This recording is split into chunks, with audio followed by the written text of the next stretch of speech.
தலைமை தாங்கி நடத்தி கொண்டிருக்கும் எங்கள் டெல்டா பகுதியைச் சேர்ந்தவரும் என் அன்பு நண்பரும் மாவட்ட தலைவருமான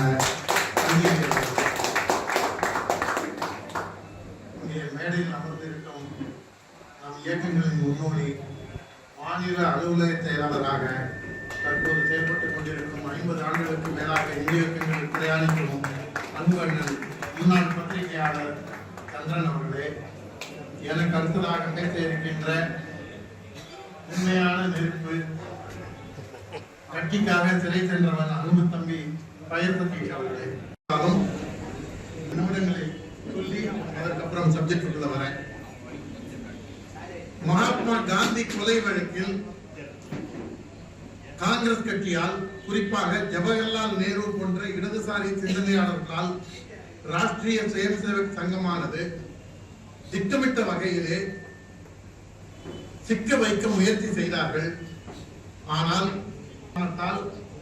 பல்வேறு கமிஷன்களாலும் கோர்ட்டாலும் RSSக்கும் காந்தி கொலைக்கும் சின்ன தொடர்பு கூட கிடையாது என்று கோர்ட்டை விடுவித்தது. ஆனால் அரசியல் ரீதியாக RSSஐ பழிவாங்குவதற்காக காங்கிரஸ் கட்சியானது சகுனித்தனத்தை இப்ப செய்யற மாதிரியே சகுனித்தனத்தை அப்பவும் செஞ்சது காங்கிரஸ். அன்றைய காலகட்டத்தில் நேரு அமைச்சரவையில் அமைச்சராக இருந்த ஷியாம பிரசாத் முகர்ஜி, அவங்க அப்பாவும் கல்கட்டா யூனிவர்சிட்டிக்கு வைஸ் சான்சலர் இருந்தார், ஷியாம் பிரசாத் முகர்ஜியும் வைஸ் சான்சலர் இருந்தார். 30 வயசுல வைஸ் சான்சலராக கல்கட்டா யூனிவர்சிட்டிக்கு இருந்தவர். நேரு அமைச்சரவையில் மந்திரியாக இருந்தவர். பாரதிய ஜனசங்கத்தை தொடங்கினார். நான் இந்த மாதிரி ஒரு கட்சி ஆரம்பிக்க போறேன், நம் மண்ணை சார்ந்த ஒரு கட்சி ஆரம்பிக்க போறேன் அப்படின்னு சொல்லி அன்றைக்கு RSS தலைவராக இருந்த குருஜி கோல்வல்கர் அவரை பார்த்து 2-3 முறை பேசியவுடன் கோல்வல்கர் அவர்களுக்கும் அவர் மீது நம்பிக்கை ஏற்பட்டு நான் என்ன செய்ய வேண்டும் என்று கேட்டபோது, நீங்கள் வழிநடத்துங்கள் முடியாது, சங்கத்தின் வேலை நோக்கம் தனி, வேண்டுமானால் உங்களுக்கு டெடிகேட்டடாக வேலை செய்யக்கூடிய 5 பேரை தருகின்றேன். நான் உட்பட பலரும் நினைத்ததுதான்.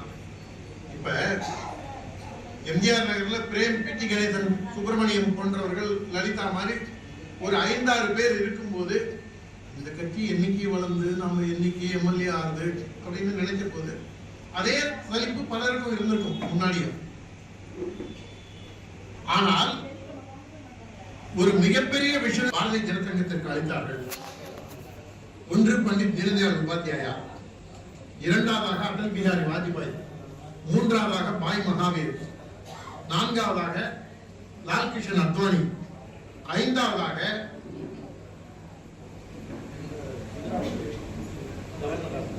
பண்டாரி சுந்தர் சிங் பண்டாரி.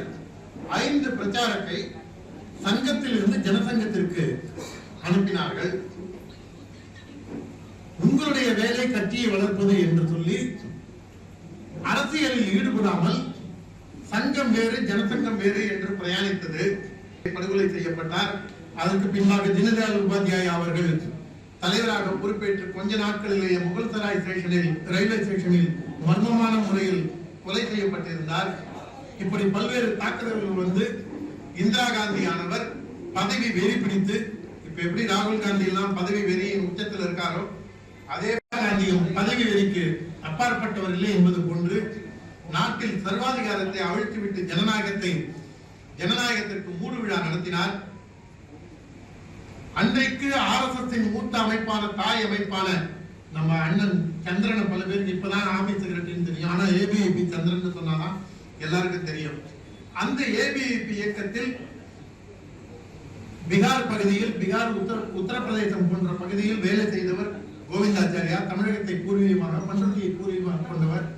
அந்த கோவிந்தாச்சாரியா மூலமாகத்தான் பொது வாழ்க்கைக்கே சந்திரன்ஜி வந்தார்.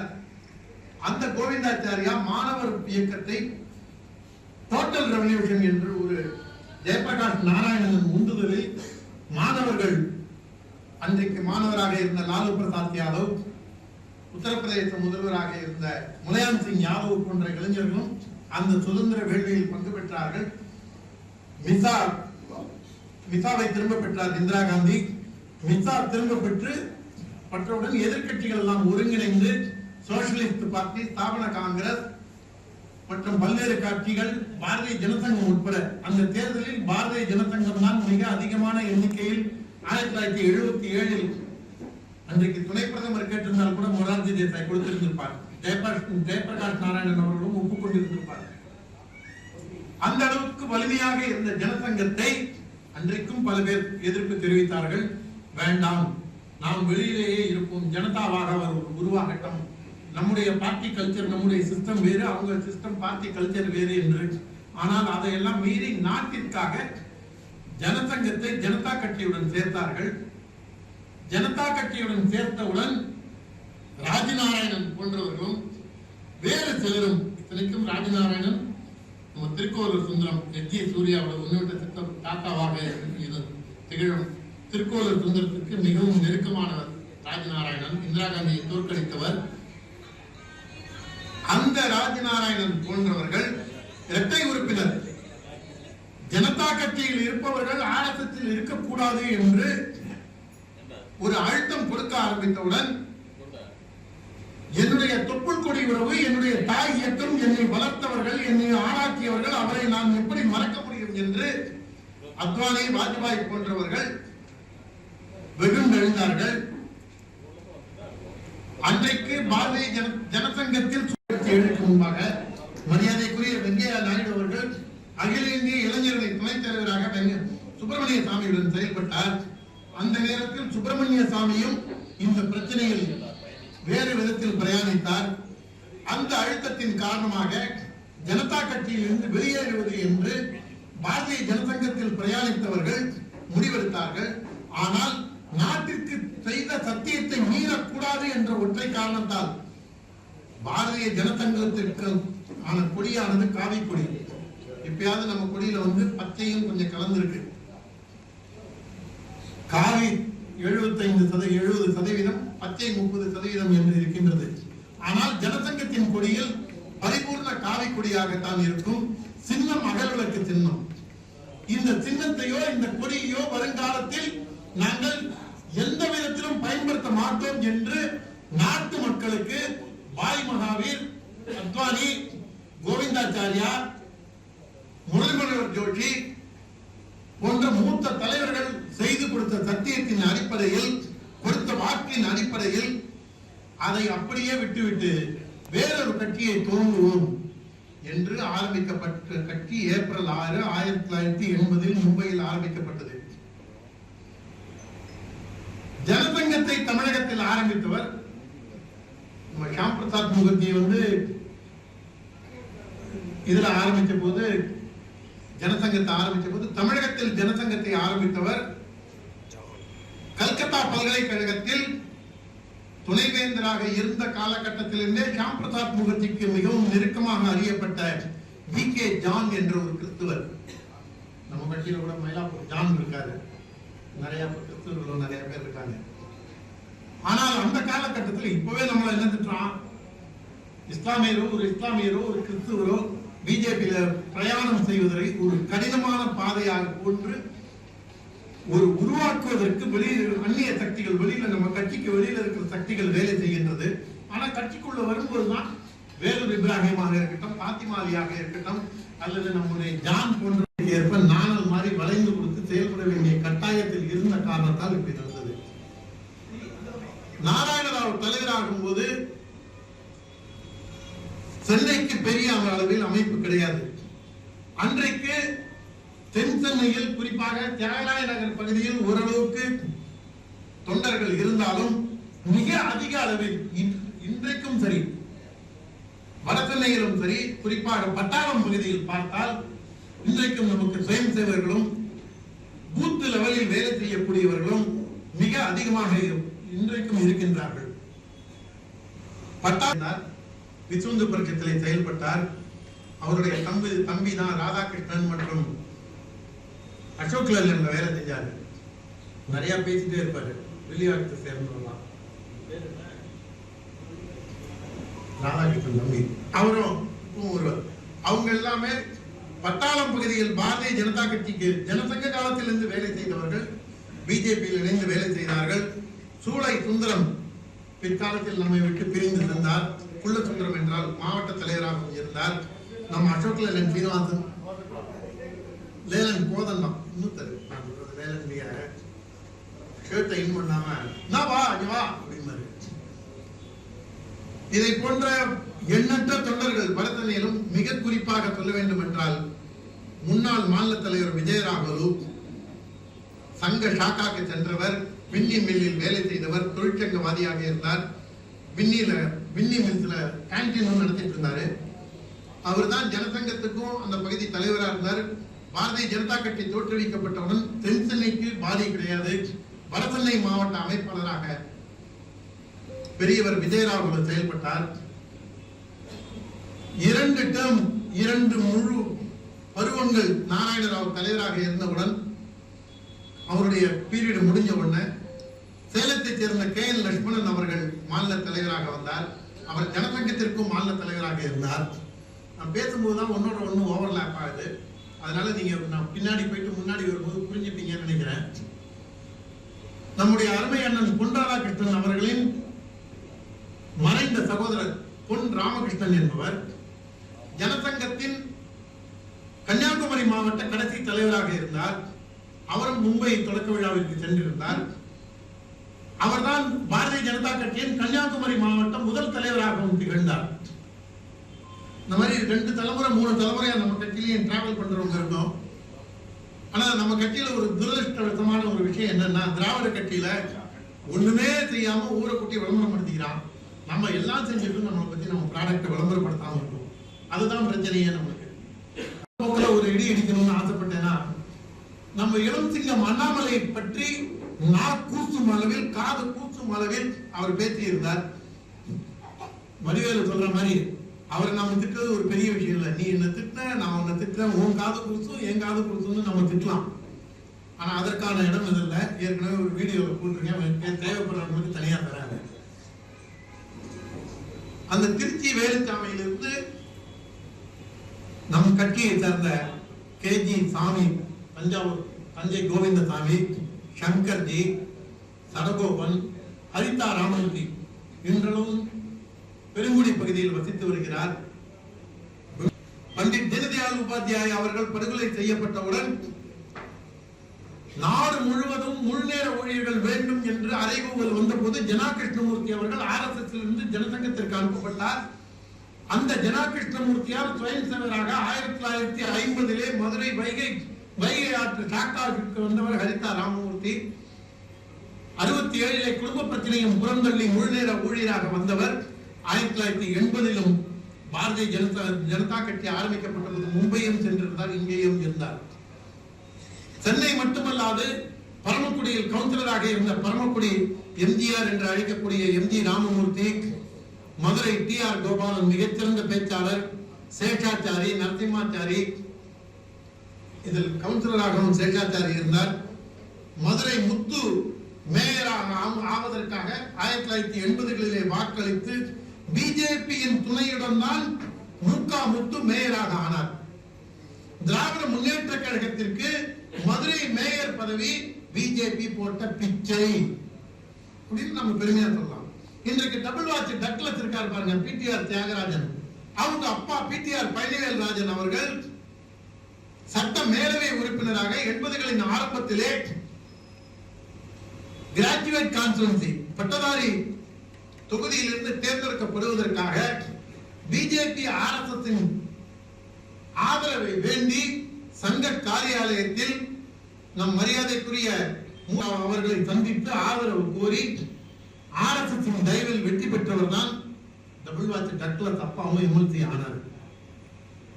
1980 ஏப்ரல் 6 மும்பையில தொடங்கினாங்க. அதுல இருந்து ஒரு 15-20 நாள்ல, டேட் கரெக்டா ஞாபகம் இல்ல, ஏப்ரல் கடைசிக்குள்ள புரத்தவாக்கத்தில் இருக்கக்கூடிய மீனாட்சி கல்யாண மண்டபத்தில், கெல்லிஸுக்கும் புரத்தவாக்கத்துக்கும் நடுப்புற இருக்கக்கூடிய மீனாட்சி கல்யாண மண்டபத்துல நம்ம விஜயராகவல் பையன் கோபிக்கு அங்கதான் கல்யாணம் இருக்கு. அந்த கல்யாண மண்டபத்துல தான் பாரதிய ஜனதா கட்சி தொடங்கப்பட்டது. பாரதிய ஜனதா கட்சியை தமிழகத்தில் தொடங்கி வைத்தது அடல் பிகாரி வாஜ்பாய் அவர்கள். அந்த கூட்டத்தில் நாராயணராவ் சென்னை மாநகர் தலைவராக ஜனசங்க காலத்தில் திகழ்ந்தவர். 1977 சட்டமன்ற தேர்தலில் வில்லிவாக்கம் சட்டமன்ற தொகுதியிலிருந்து ஜனதா கட்சியின் சார்பாக ஏர்உழவன் சின்னத்தில் போட்டியிட்டார். அந்த 77 தேர்தல் தான் ஜனா கிருஷ்ணமூர்த்தி அவர்கள் டி நகர்ல போட்டியிட்டாங்க ஏர்உழவன் சின்னத்துல. 1972 டி நகர்ல போட்டியிட்டார் நாராயணராவ், மரியாதைக்குரிய நாராயணராவ் அவர்கள். தாம்பரத்தில் சீதாதேவி கரோடியா என்ற பள்ளிக்கூடத்தை இன்றளவும் நடந்து கொண்டிருக்கின்றது. அது நாராயணராவ் ஆரம்பித்த பள்ளிக்கூடம். பல முன்னணி நடிகர்களை வைத்து திரைப்படம் தயாரித்தவர் அந்த நாராயணராவ் தான் முதல் தலைவராக, பாரதிய ஜனதா கட்சியின் முதல் தலைவராக 1980 ஏப்ரல் கடைசியில் தேர்ந்தெடுக்கப்படுகின்றார். அந்த கூட்டத்தில் தமிழகம் முழுவதிலிருந்தும் எண்ணற்றவர்கள் வந்திருந்தார்கள். சென்னையில் இன்றும் நம்முடன் இருக்கக்கூடியவர்கள் பலருக்கும் தெரிந்திருக்கும். வில்லிவாக்கம் பகுதியில் மத்திய சென்னை மாவட்டத்தில் வெங்கட்ரமணி மாமா, வெங்கட்ரமணி பலருக்கும் தெரியும். அந்த வெங்கட்ரமணி மாமா அவர் மும்பையும் சென்றிருந்தார். தமிழ்நாட்டில் பிஜேபி ஆரம்பிக்கும் போது இங்கே இருந்தார். நம் அலுவலக செயலராக இருந்த ரங்கநாதன் உங்களுக்கு எல்லாம் தெரிஞ்சிருக்கும். அவர் மும்பையும் சென்றிருந்தார், இங்கேயும் கலந்துகிட்டார். நித்யானந்தம் இப்ப டிவியில தொலைக்காட்சியில பேசுறத பார்த்திருப்பீங்க. தாடி வச்சுட்டு அவர் பழம்பெரும் நடிகை பண்டரிபாயின் சகோதரர் மகன். அவர் ஸ்தாபன காங்கிரஸ்ல இருந்து பிஜேபிக்கு வந்தவர். அதே போன்றுதான் ஈரோடு இளம் காந்தி. இன்றைக்கு அவருடைய பையன் சரணகாந்தி ஈரோடு மாவட்டத்தில் பொறுப்பில் இருக்கின்றார். ஈரோடு இளம் காந்தி, கோ கலிவர்தன், நித்யானந்தம் கலிவர்தனுடன் இன்றைக்கு காங்கிரஸ் கட்சியில் இருக்காரா இல்லையா என்று தெரியாமல், ஆனால் காங்கிரஸ் கட்சிக்காக நம்மை பார்த்து குலைத்துக் கொண்டிருக்கும் அன்பு அண்ணன் என் மரியாதைக்குரிய திருச்சி வேலுச்சாமி அவர்களும் அன்றைக்கு பாரதிய ஜனதா கட்சி தொடங்கும் போது மும்பையும் சென்றிருந்தார். இங்க மீனாட்சி கல்யாண மண்டபத்திலும் கலந்து கொண்டிருந்தார். உள்ளுக்குள்ள வந்தோம்னா நம்ம அனுபவம் வேற நினைக்கிறாங்க. ஆனால் நம்ம ஒரு ஆளு எத்ரா தர்ப்பணம் போன்ற துர்குணம், எத்ரா துர்குணம் போன்றவர்கள் அன்னைக்கு இருந்திருக்காங்க. வி.கே. ஜான் நுங்கம்பாக்கத்துல காதல் நமஸ்கார் ரோட்ல அவர் வீட்டுல பாரதிய ஜனசங்கத்தை குத்துவிளக்கு ஏற்றி தொடங்கி வைக்கிறார். சாவி கொடி அகல் விளக்கு சின்னத்துடன் திகழ்ந்த இந்த கட்சியை நீ எப்படி தொடங்கலாம் என்று துர்குணம் போன்றவர்கள் அன்றைக்கும் இருந்தவர்கள் வி.கே. ஜானை கேட்கின்றார்கள். நீயோ ஒரு கிறிஸ்துவன், நீ எப்படி குத்துவிளக்கேற்றி ராமர் படத்திற்கு முன்பாக குத்துவிளக்கேற்றி எப்படி தொடங்கலாம் என்று கேட்டபோது வி.கே. ஜான் ஒரு வார்த்தையை சொன்னார். அதைத்தான் இன்றளவும் நம்முடைய கட்சியில் உள்ள மைனாரிட்டிகள் மட்டுமல்லாது மெஜாரிட்டிகளும் அதை மனதில் கொள்ள வேண்டும். By birth I am Christian, but by my faith I am Hindu என்று வி.கே. ஜான் சொன்னார். இதை ஏன் உங்களுக்கு சொன்னேன்னா, ஜனசங்கத்தை ஆரம்பித்து கொடுத்தது தமிழகத்தில் ஒரு கிறிஸ்துவர். அகில இந்திய அளவிலே பாரதிய ஜனதா கட்சி ஆரம்பித்தது வாஜ்பாய், அத்வானி, முரளிமனோகர் ஜோஷி, சுந்தர் சிங் பண்டாரி, பாய் மகாவீர் போன்ற தலைவர்கள் எல்லாம் முன்னெடுத்தாலும் இந்த கட்சியை மும்பையிலே குத்துவிளக்கேற்றி தொடங்கி வைத்தது முகமது கரீம் சாக்லா என்ற ஒரு இஸ்லாமியர். அவரை நான் ஒரு இஸ்லாமியராக பார்க்கவில்லை, ஒரு தேசியவாதியாக பார்க்கின்றேன். முகமது கரீம் சாக்லா அவர்கள் நேரு அமைச்சரவையிலே மந்திரியாக இருந்தவர், பிற்காலத்தில் உச்ச நீதிமன்ற நீதிபதியாகவும் திகழ்ந்தவர். அவர்தான் மும்பையிலே பாரதிய ஜனதா கட்சியை தொடங்கி வைத்தவர். நான் என்ன கேட்கிறேன், நம்முடைய போன ஜெனரேஷனை தொடங்கி வைத்தது ஒரு கிறிஸ்துவர். இப்படிய நம்முடைய இந்த கட்சிக்கு அடித்தளம் இட்டவர் ஒரு இஸ்லாமியர். அப்படி இருக்கும்போது பாரதிய ஜனதா கட்சியை மைனாரிட்டிகளுக்கு, குறிப்பாக இஸ்லாமிய கிறிஸ்தவர்களுக்கு எதிரி என்று சித்தரிக்கும் வன்மத்தை ஒவ்வொருவரும் புரிந்து கொள்ள வேண்டும். விதை ஒன்று போட்டா துறை ஒன்று முளைக்கும். நாம் போய் சொல்ல விரும்பல. அதை போன்று எண்ணற்றவர்கள், நம்முடைய லேலன் சீனிவாசன், பிரேமானந்துக்கெல்லாம் ரொம்ப, லலிதாஜிக்கெல்லாம் ரொம்ப நல்லவர். லேலன் சீனிவாசனாக இருக்கட்டும், நான் உண்மையான ஒரு தலைவர். சைக்கிள்லயே எம்ஜிஆர் நகர் வரைக்கும் யாரையாவது பைக்கில் ஏறி சைக்கிள்லயே பொருளாதார நெருக்கடி இருந்தாலும் ஒரு மனிதனுக்கு வேலை செய்ய வேண்டும் என்ற எண்ணம் இருந்தால் எந்த சூழ்நிலையும் செய்யலாம் என்பதற்கு அசோக் லேலண்ட் சீனிவாசன் அவர்களும் ஒரு உதாரணம். பெரிய பொருளாதார பின்னணி கிடையாது. ஆனால் இருப்பினும் கணேசா வந்து என்ன அழைச்சிட்டு போ அப்படின்னு சொல்லி குட்டி கணேசன் பிடி கணேசன் யாரா இருந்தாலும் அவங்கள வர வச்சு டூ வீலர்ல எனக்கு தெரிஞ்சு இந்த இப்ப பைக் டாக்ஸிக்கு முன்னோடியே லேலண்ட் சீனிவாசன் தான் நினைக்கிறேன். பேட்டன் ரைட் அவருக்கு தான் இருக்கும்னு நினைக்கிறேன். கால் பைக் கந்தன் அதை போன்ற எண்ணற்றவர்களை வந்து தன்னுடைய வேலைக்காக அவர் சொந்த வேலைக்காக பயன்படுத்துறதுங்கிறது அவங்களுக்கு தான் தெரியும், எனக்கு தெரியாது. ஆனால் இயக்க வேலைக்கு பொருளாதாரமோ எதுவுமே தடையாக இருக்க முடியாது என்பதற்கு ஒரு முன்னுதாரணமாக திகழ்ந்த அசோக் லேலண்ட் சீனிவாசன் அவர்களும் 80களில் கட்சி ஆரம்பிக்கும் பொழுது உடன் இருந்தார். தியாகராய நகர் சட்டமன்றத்திற்கு சட்டமன்ற தொகுதிக்கு பொதுச் செயலராக 1990 இருந்தவர். பின்னர் டிநகர் சட்டமன்ற தொகுதி தலைவராகவும் 1996 சட்டமன்ற வேட்பாளராகவும் 2000வது ஆண்டில் தென்சென்னை மாவட்ட தலைவராகவும் அவர் திகழ்ந்தார். இதை எதுக்கு உங்களுக்கு இவ்வளவு விளக்கமா தனி மனிதர்களை பத்தியும் சொல்றேன்னா, தனி மனிதர்கள் சேர்ந்ததுதான் ஒரு இயக்கம். பல்வேறு தனி மனிதர்களின் தியாகத்தால் கட்டமைக்கப்பட்டதுதான் இந்த இயக்கம். 5 நிமிஷம் இருக்கிறதுனால உங்களுக்கு KN லட்சுமணன் வரைக்கும் வந்தேன். இப்பதான் நீ 1986 வந்த, இன்னும் 40 வருஷம் வரணும், எங்களை அடுத்து தள்ளாத நீங்க எல்லாம் நினைக்கலாம். 3 நிமிஷத்துல வந்து கடவுது. பின்னர் 1989 ஆண்டில் வடசென்னை மாவட்ட அமைப்பாளராக இருந்த பெரியவர் விஜயராகுல் அவர்கள் தமிழ் மாநில தலைவராக வந்தார். அதற்கு அடுத்த ஆண்டு 1990 ஆண்டில் அன்பு அண்ணன், என் அன்பிற்கு பாத்திரமான அண்ணன் இலகணேசன் அவர்கள் RSS இருந்து மதுரைக்கு தென்பகுதியின் பொறுப்பாளராக இருந்த இலகணேசன் அவர்கள் RSS இருந்து பாரதிய ஜனதா கட்சிக்கு பிப்ரவரி மாதம் அனுப்பப்பட்டார். அப்போதுதான் ராமஜென்மபூமி விஷயம் சூடுபிடித்தது. அண்ணன் இலகணேசன் அவர்களும் நன்றாக பேசக்கூடிய காரணத்தால் சபைக்கு ஏற்றார் கொண்டு மக்களை கவரக்கூடிய விதங்களில் பேசக்கூடியவர் என்பது என்ற காரணத்தால் கட்சியும் மெல்ல மெல்ல வளர ஆரம்பித்தது. 1990 அப்ப இருந்த விதி பிரகாரம், மாற்றிய விதி பிரகாரம் ஒரு தலைவர் ஒரு டேம் 3 வருஷம் இருக்கலாம். அப்புறம் 2 வருஷம் இருக்கலாம் இருந்தது, அப்புறம் 3 வருஷம் ஆச்சு. அதன் அடிப்படையில் விஜயராகுல் வெளியேறி திருச்செந்தூரை சேர்ந்த டாக்டர் NS சந்திரபோஸ் என்பவர் மாநில தலைவராக, ஆல் இந்தியா மெடிக்கல் அசோசியேஷன் தலைவராகவும் இருந்தவர், பிரபல மருத்துவர். அவர் மாநில தலைவராக வந்தார். பின்னர் 1996 ஆண்டில் மீண்டும் KN லட்சுமணன் அவர்கள் மீண்டும் பாரதிய ஜனதா கட்சிக்கு தலைவராக வந்தார்.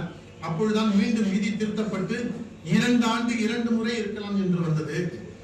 1980 ஆண்டு நடந்த சட்டமன்ற தேர்தலில் மயிலாப்பூர் சட்டமன்ற தொகுதியில் கலிவர்தன் அவர்களும், தியாகராய நகர் சட்டமன்ற தொகுதியில் அன்றைக்கு அமைப்பு பொதுச் செயலராக இருந்த சங்கர்ஜி அவர்களும் போட்டியிட்டார்கள்.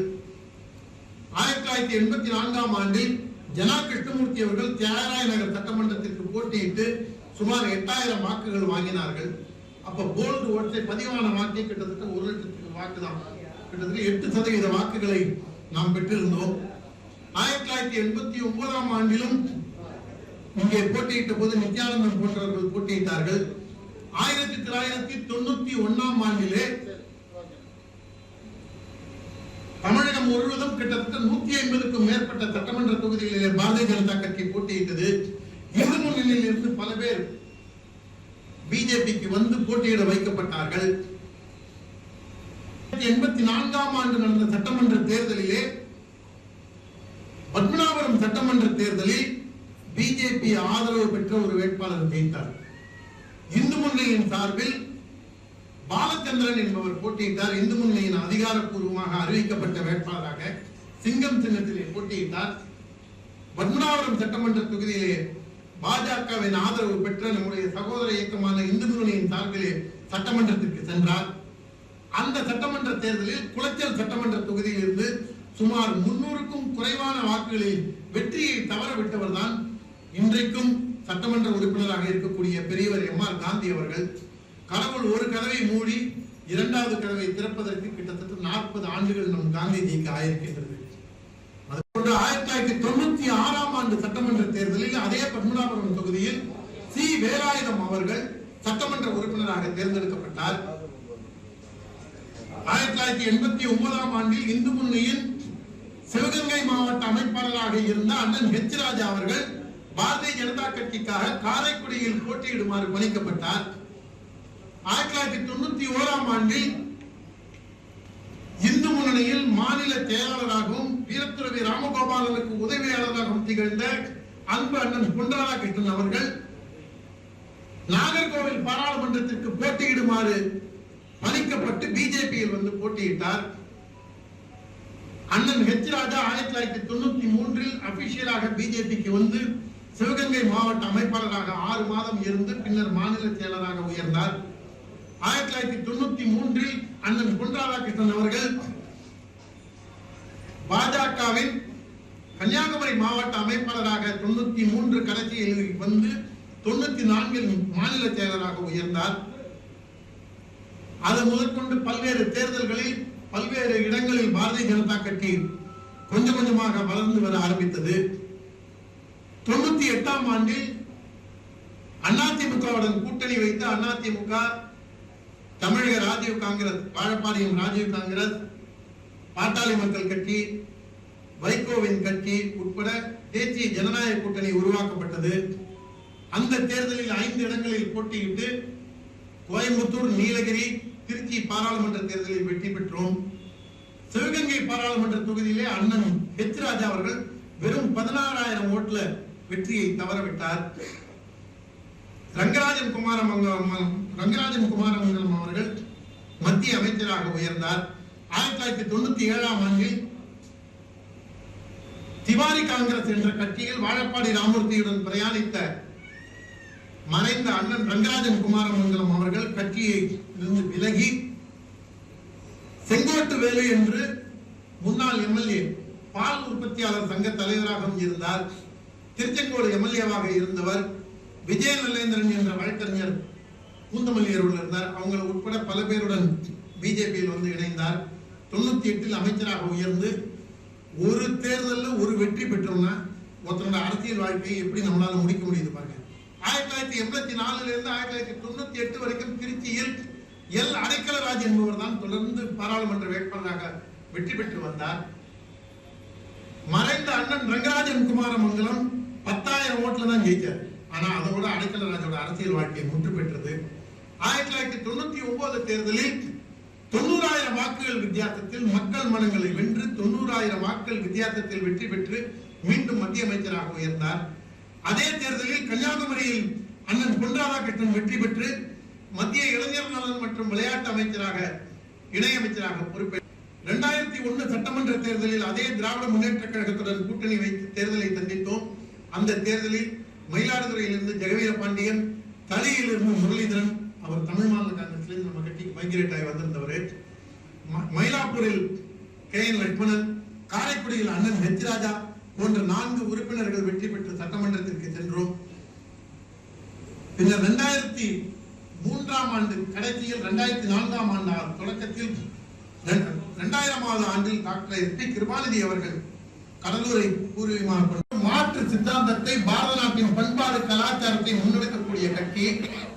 டாக்டர் ஷியாம் பிரசாத் முகர்ஜி, தீனதயாள் உபாத்யாவை பலி கொடுத்து தியாகத்தில் வளர்ந்த கட்சி.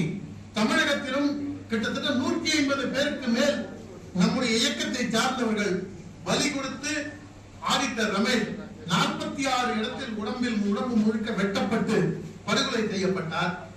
எறும்புக்கு கூட தீங்கு நினைக்காதவர்.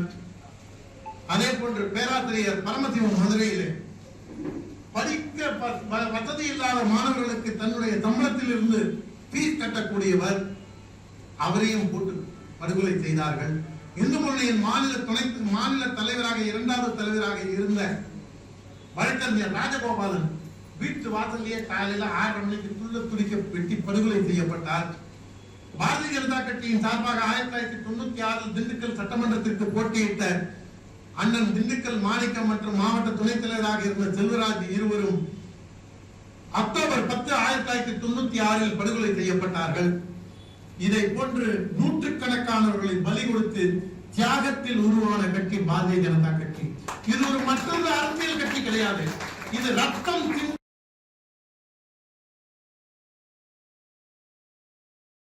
சித்தாந்தத்தையும் தேசத்தையும் முன்னேற்ற வேண்டும் என்ற வேட்கையில் உள்ளவர்கள் தான் இங்கே அமர்ந்திருக்கின்றீர்கள். இங்கே தியாகம் செய்வதற்கு மட்டும்தான் இடம். ஒரு ஆட்டோ டிரைவர் கேட்பாரு, பிஜேபி ஆபீஸ்க்கு போறீங்க, கட்சியில இருக்கீங்க, இறங்கும் போது கட்சிக்காரங்க வராங்க, 50 ரூபா 100 ரூபா சேர்த்து கொடுத்தாங்க, நீங்க எல்லாம் கொள்ளையடிக்கலையா, நீங்க எல்லாம் சம்பாதிச்சுதானே வச்சிருக்கீங்க.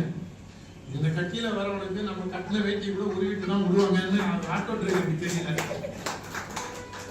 அதனால இங்க வரவங்க மனதை திடப்படுத்திக்கிட்டு தியாகம் செய்வதற்காக வாருங்கள், இது தியாகத்திற்கான இடம் என்று கூறி நாம் அனைவரும் கண்டிப்பாக இந்த தேசத்தையும் தமிழகத்தையும் முன்னேற்றுவதற்காகவும் திராவிட முன்னேற்ற கழகம் என்ற தீய சக்தியை அழித்து விரட்ட கங்கணம் கட்டி வேலை செய்வோம் என்று கூறிக்கொண்டு வாய்ப்பளித்த நல்ல உள்ளங்களுக்கு நன்றி கூறுகிறேன்.